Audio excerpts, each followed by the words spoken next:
Vamos embora, pessoal, que hoje é dia de final da Copa do Brasil e também tem jogos dos campeonatos europeus. A gente tem uma super cotação da Bet365, pelo menos 2 gols na final, cotação 2 aumentada de 1,60. Em geral, esses aumentos de 1,5 são bem interessantes e representam valor. O jogo pode ser um pouquinho truncado, mas jogos de volta tendem um pouco mais a gols. E se sair um, a gente fica bem posicionado. Na Betano, um gol do Ryan ou um gol do Yuri Alberto, pagando 4,75, uma super cotação aí.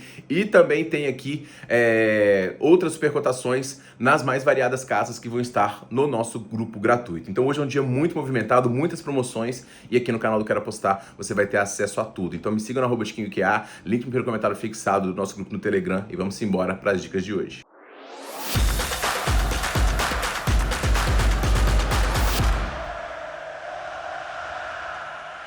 E vamos embora, pessoal, para os palpites deste domingão. A gente começa com o primeiro jogo do dia, jogo do Villarreal contra o Barcelona. O Villarreal fazendo uma campanha muito boa, terceiro colocado no campeonato, sendo ultrapassado no momento, né, pelo Atlético de Madrid, que está vencendo o Girona por 2-0, e é um time que tem um DNA bastante ofensivo. O Villarreal começou muito forte a temporada, jogando em casa, criando chances, finalizando e tendo uma defesa um pouco estruturada. Mas nos últimos jogos o time deu uma tropeçada, perdeu os últimos dois, Liga dos Campeões, e também eliminado na Copa do Rei para o adversário inferior, e chega aqui nesse momento de oscilação, um pouquinho questionável, mas com um bom desempenho em casa e uma boa prospecção. Jogadores, como eu falei, que tem uma incisividade grande, velocidade, forte poder de marcação, e vai para cima desse Barcelona, que é um super Barça, né? Meio de semana, vitória tranquila sobre o Guadalajara por 2-0. Ela veio no finalzinho, né? Com 2 gols no finalzinho. A gente até mandou lá no nosso grupo comentado no -1 do Barça, pra você ter uma ideia, 60 minutos, estavam em 60, mas acabou que veio dada a superioridade do time. Quando o Rafinha volta e ficando saudável, ele adiciona bastante a esse ataque, que também tem o Yamal, que é um craque de bola, que tem o Rashford jogando muito bem,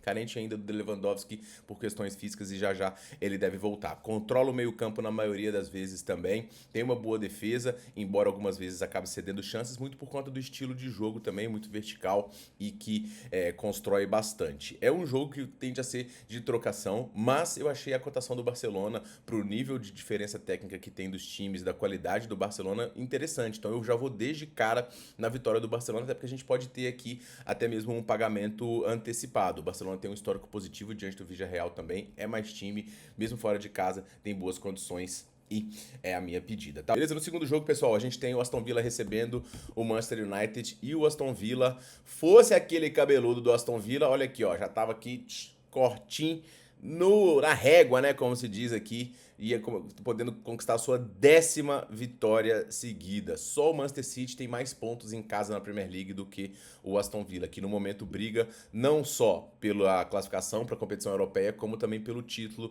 com o trabalho do Unai Emery realmente muito bom. E o time muito resiliente, esteve atrás do West Ham 2 vezes e conseguiu vencer por 3-2, e em casa tem tido um desempenho absoluto, com meio campo de muita qualidade, o Oli Watkins voltando a jogar bem. É um time realmente muito bem treinado e muito interessante, dificílimo de ser batido, tá? O esquema que joga o Aston Villa, a sua força, ela é muito interessante. Não à toa, o time venceu em casa o Arsenal recentemente, e vencer o Arsenal você tem que realmente ser muito bom, tá? O adversário, por sua vez, é o Manchester United, que é o time que desperdiçou muitos pontos já, né? Não é o que mais desperdiçou, mas já são 10 pontos desperdiçados de jogos que o United esteve na frente. Parecia que seria uma boa vitória aqui diante do Bournemouth, mas o time acabou tropeçando em erros, finalizou, criou, foi lá, fez um gol. Na primeira chance do Bournemouth, basicamente, eles foram lá, empataram, e aí depois o jogo desandou bastante, e o United segue com esses problemas defensivos grandes. Não à toa a oscilação é uma marca desse time, mas ponto positivo, só uma derrota nos últimos 10 jogos. Mas o United é um time com alguns problemas ainda, principalmente no lado defensivo, embora ofensivamente consiga criar bem, o time dá umas titubeadas, enquanto, né, o Aston Villa, ele é simplesmente sublime no geral, e principalmente nos jogos em casa. Filtrando aqui pelo casa fora, a gente vai ver o desempenho absoluto, com muitos jogos, inclusive, com a defesa sem sofrer gols. Vitória sobre Fulham, City, Bournemouth e também Arsenal coloca esse time muito à frente, e o United só venceu 3 dos últimos 10. Eu vou recomendar para vocês aqui, pessoal, o empate nulo do Aston Villa, time muito sólido, e a gente fica protegido em caso de empate, ok? Para poder finalizar os jogos do Campeonato Europeu, antes de falar da nossa final da Copa do Brasil, jogo do Heidenheim contra o Bayern de Munique. É o time que tá brigando para não cair aqui, sendo um saquinho de pancadas na temporada. Heidenheim só tem 13 gols, um dos piores ataques da competição e a pior defesa até o momento com 30 gols sofridos. E esses números para poder enfrentar o Bayern dão prospecção aí do que deve ser o jogo, né? Um amasso do Bayern do início ao fim. Mas o Heidenheim chega pelo menos animado por um jogo em casa, uma vitória de 2-1 diante da equipe do Freiburg. Mas depois de 2 vitórias seguidas e um respiro na competição, já voltou a perder para a equipe de São Paulo. O Bayern, por sua vez, precisou do empate, né, um pênalti no finalzinho para poder ter o empate diante da equipe do Mainz. Não veio a virada e o time perdeu alguns pontos assim.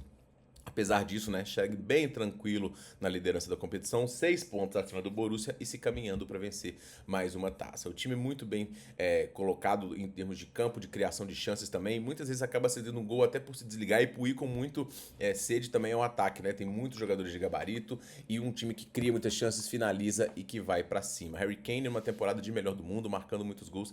E o que eu espero aqui é exatamente isso mesmo. Pessoal, vou recomendar para vocês aqui o menos 1,75 do Bayern, tá? Para vencer pelo menos 2 gols, metade da dica é reembolsado, metade ganha. A partir de 2 gols, 3, 4, 5, que eu acho que vai ficar um 4-0 aqui pro Bayern. A gente puxa tudo, handicap asiático aí, menos 1,75 do Bayern de Munique diante do Heidenheim. É uma boa pedida, ok? Para poder finalizar, meus amigos, temos aqui o Vasco e o Corinthians. E eu viajei para poder ver esse jogo. Saí de Franca 6h30 da manhã, trânsito até São Paulo, depois trânsito pro hotel, depois trânsito pro lugar que era o pré-evento, depois trânsito pro jogo para poder ver o 0-0. É duro, hein, Coringão? Mas um jogo muito ruim, muito truncado, mas onde o Fernando Diniz teve uma vitória tática diante da equipe do rival. O Vasco, como eu até falei no meu prognóstico, marca em cima, né? E essa marcação alta do Vasco, um perde-pressiona, ele incomodou demais o Corinthians não teve tanta saída. E o Vasco acabou conseguindo um bom jogo, chegou a fazer um gol que foi anulado, o Corinthians também fez, ainda perdeu o Yuri Alberto, perdeu uma das poucas jogadas que o Corinthians conseguiu fazer uma trama ofensiva. O Yuri Alberto perdeu um gol embaixo do gol, basicamente, ele ainda conseguiu errar pro Jardim fazer uma defesa, mas me falaram também que o lance estava impedido, então tudo bem. O desempenho, né, vai obrigar o Dorival a mexer um pouco, então ele vai sacar o Rodrigo Garro e colocou o Maicon para poder dar mais sustância nesse meio campo, vai num 4-3-3 ou quase com 4-4-2 aqui, Breno Bidon, Maicon, Raniel, José Martins, 3 volantes nesse meio para poder justamente segurar o time do Vasco, que troca bem passes, que tem bons jogadores que quebram linhas. Vai ter o Nuno, vai ter o André Gomes, vai ter o Coutinho e vai ter o Ryan, que jogou muito bem também e é um bom jogador e ainda pode ter uma pressão com o Veguete no final, justamente no gol de cabeça, tá? O Vasco, ele agora vai ter que a mesma dificuldade que o Corinthians teve, que quando joga, né, tendo que propor, acaba às vezes dando um pouquinho de espaço no contra-ataque. E o Corinthians gosta de jogar nesse estilo de transição. Então o jogo de volta, ele pode até abrir taticamente mais possibilidades pro jeito do Corinthians joga. O Corinthians vai jogar mais confortável.